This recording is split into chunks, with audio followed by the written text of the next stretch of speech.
નમસ્કાર, હું છું જોગલનાથ અને આપ જોઈ રહ્યા છો પોઝિટિવ. હું તમને વરસાદની સ્થિતિ શું છે બતાવવાનો પ્રયાસ કરી. આપ ધ્યાનથી સાંભળજો. માત્ર 2-3 મિનિટનો ખેલ છે. નૈઋત્યનું ચોમાસું ગુજરાતમાં પ્રવેશી ગયું છે. ગુજરાતના દરિયા કિનારે વરસાદના ઝાપટા પડી રહ્યા છે. ખાલી ઝાપટા જ પડે છે, માત્ર રોડ રસ્તા ભીના થાય છે. ક્યાંક 1 ઇંચ તો ક્યાંક 1.25 ઇંચ. બસ આજના દિવસના ગુજરાતના ઘણા બધા 40 કરતા વધુ તાલુકામાં વરસાદ પડ્યો, પણ વાવણી લાયક વરસાદ થયો હોય હજી એવા કોઈ સમાચાર મળ્યા નથી. ખાસ કરીને સુરત છે, નવસારી છે, વાપી છે, વલસાડ છે કે સૌરાષ્ટ્ર છે કે દક્ષિણ જે આપણું છે કહેવાય ને, આપણું દરિયા કિનારે જે છે ને આખી પટ્ટી, એમાં ઝાપટા પડી રહ્યા છે. વધુ વરસાદ ક્યાંય છે નહીં.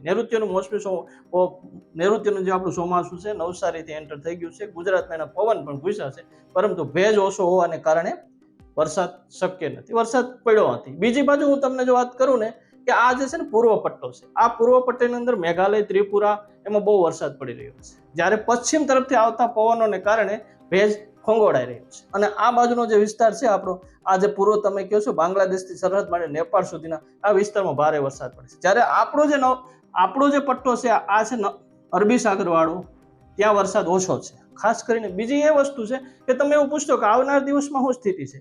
આવનારા દિવસ માટે એક રાહતના સમાચાર છે કે જે મુંબઈનો અમુક વિસ્તાર છે, મહારાષ્ટ્રનો અમુક ભાગ છે, ત્યાં ચોમાસું સક્રિય છે, એટલે સારું કરંટથી હાલે છે. આવનાર દિવસમાં જે આ મુંબઈ વાળું નૈઋત્ય આપણું છે અરબી સમુદ્રનું, એ કદાચ મને એવું લાગે છે સક્રિય છે, એમાં કંઈક પોઝિટિવ ગતિ છે, એ આગળ હાલશે અને ગુજરાતમાં ફરી માની લો ને 4 દિવસમાં કંઈ સક્રિય થશે અને વરસાદ લાવશે.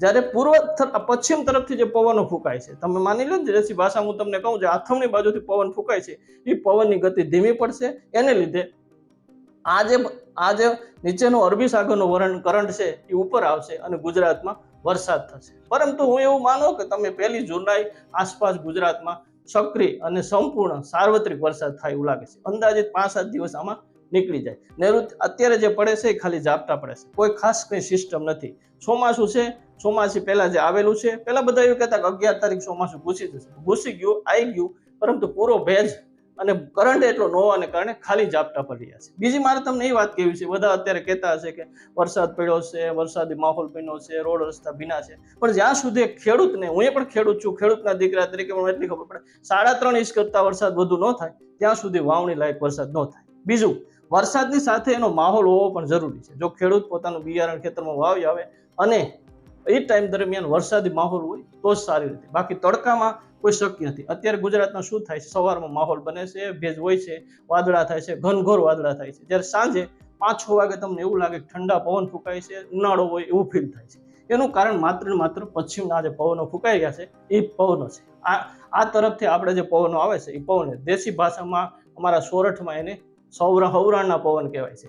આવા પવનને લીધે વરસાદી જે માહોલ છે ફંગોળાઈ જતો હોય છે અને એને કારણે આ પૂર્વ તરફ વધુ વરસાદ પડ્યો. ઘણી વખત તમે જોયું હશે જ્યારે આવા પવનો ફૂંકાય છે ત્યારે પૂર્વ ભાગમાં વધુ વરસાદ. આપણે ત્યાં મુખ્ય વરસાદને 2 ફ્લો હોય છે, એક બંગાળ હોય છે અને અરબી સાગર હોય છે.